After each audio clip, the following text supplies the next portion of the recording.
I want to go over this week, week 7 for our class. Looking back on week 6, we are finishing up our 2 point perspective from observation drawing. And that's really, that whole week was just to kind of get you a sense of how to create the illusion of three-dimensional space using 2 point perspective. This week, we're going to focus on drawing light. We're going to do a couple of assignments. One, we'll draw in our sketchbooks, we'll draw four different kinds of form, a cube, a sphere, a cone, and a cylinder. And we'll be able to figure out where the light source is in each of those little drawings and have a cast shadow, a core shadow, and a highlight. Make sure that you pay attention in the rubric for that so that you can really get all of the points that you need for that. Also keep in mind it is a sketch, so it shouldn't take too long for you to do it, but it's really focusing in on how light creates form. In our long form drawing, it's the same thing. We'll focus on how light and the effects of light on our still life lets us use that to add value to a drawing, meaning the lightness and the darkness in a drawing, to use light to make form happen inside of that drawing. So this whole week we'll be focusing on light. I want you to know how to make these forms and how to identify where the light is coming from. But really, you can tell it's a sketch. It's not a drawing in the sense that it needs to be completely covered. And all four of these drawings are on one page of your sketchbook. Really, I want you to make sure that you get your core shadow, your highlight, your cast shadow, your reflected light, which I'll talk about in just a second, and be sure that you indicate where the light source is. These drawings are from your imagination, unless you happen to have these shapes or these forms at home, but you'll have to kind of imagine where that light source is coming from. In this case, say with the cone here, after drawing your cone, your three-dimensional cone, and this is nice because it shows you a little bit on how to do that, indicate your light source, and then by shading in with cross-hatching, tell me where the lightest part of that cone would be, where the mid-tone of that lighting source would be, where the darkest part would be, and then even where this reflected light is. You can see it a little bit better on the sphere here. This reflected light is actually light that pops up off the surface and then back onto the sphere. So you have a real core shadow here, and you can see this contrast between the core shadow of this cast shadow here is hitting that reflected light on the bottom of the sphere, and that contrast is really pushing that sphere out past the surface of that table. So this seems a little counterintuitive that this wouldn't be the darkest part of a sphere along the side here, away from your light source, but really it's just because there's some reflection that pops back up to it. You'll see it here on the cylinder as well. With the cube, it's fun because you can really see the lightest part, the darkest part, and then a mid-range part. Really, you want to try to get all of those.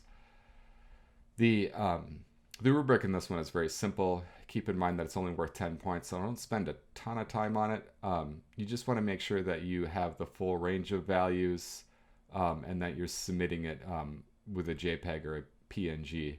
Keep in mind that if you're shooting this with an iPhone, it might save it as an HEIC file. You can change that in the settings of your iPhone. We're going to go to this next one, the long form drawing for the value still life. We've done a lot of still lifes from observation up to this point, and this is really the final project of this half of the semester. So I do expect you to spend at least an hour or more on this particular drawing. I want you to be able to sort of use everything you've learned up to this point to make this drawing and to make it as well as you can. Spend time on it. When you turn this in, I really want it to look good. I really want it to look like you spent at least an hour on this drawing.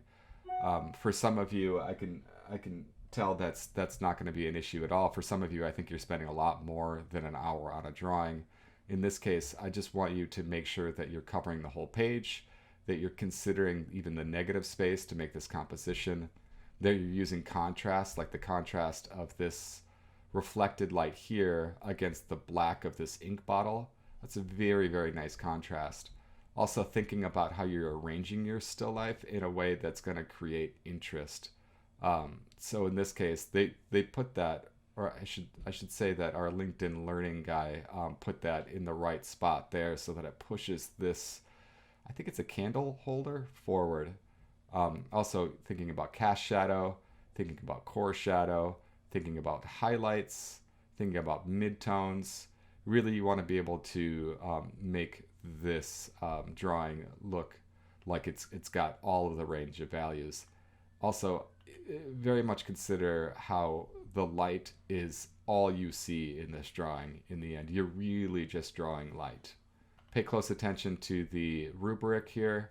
It is worth 50 points, and I do want you to spend at least an hour on it, but this rubric is pretty intense. Some of it's easy, like just submit it on time, but I want you to consider all of these parts of the rubric to make sure that you get the full score. Make sure that you're uploading an image of your drawing and an image of your subject. Consider negative space when you make your composition, and that's all about arranging your still life in a way that you're considering how negative space helps that composition. And then make sure that you use a full range of value from your darkest darks to your lightest lights, and then everything in between. Consider the size and composition, meaning that I want you really to cover the whole page with your drawing, not just a corner of it and not just the middle of it, but the whole page. Think about your details. Every object in your still life is going to have some kind of detail that you want to show. And then I want you, this week is all about light, so I want you to make sure that you are looking carefully at the play of light and shadow in your drawing. Really, it's that combination of what's the darkest parts and what's the lightest parts, and then how that's affected by light that will make you be able to get those forms correct in space. Try to think about contrast. Are the lightest forms hitting up against the darkest forms? Are the smooth forms hitting up against the rough forms? Think about ways to incorporate contrast. And then, as always, make sure that you maintain proportions. So if you, with a light hand on your pencil, sketch in what these things look like, do like a quick map before you draw details, and map that in so that you can get those proportions right. And then, of course, as always, on time. That's it for this week, week 7. I think that all of you did such a good job for the first 8 weeks of this course. And I can't wait to see what you do for this one. And of course, next week we'll be drawing humans, which is pretty intense. That'll be a 2-week-long module drawing humans. So we'll spend some time really getting used to what it is to draw humans. As always, if you have any comments or questions or concerns when it comes to drawing, please let me know. Send me an email. Chances are I'll send you an email right back again. If you'd like to meet via screens, that's okay too. Please know that I have time for you if you need any extra assistance when it comes to being able to draw. Really, it's a progressive skill. It takes time. It takes effort. It just takes some reflective practice to keep going with it. Try not to get too bogged down with the things you can't do, and try to focus on the things you can do. No one's going to be perfect when it comes down to it. You just have to improve on the skills that you started out with. So with this long form drawing, I'm just hoping to see some improvement from the earlier drawings that we've done. So yeah, again, I look forward to seeing what you make. Thanks a bunch for watching this video.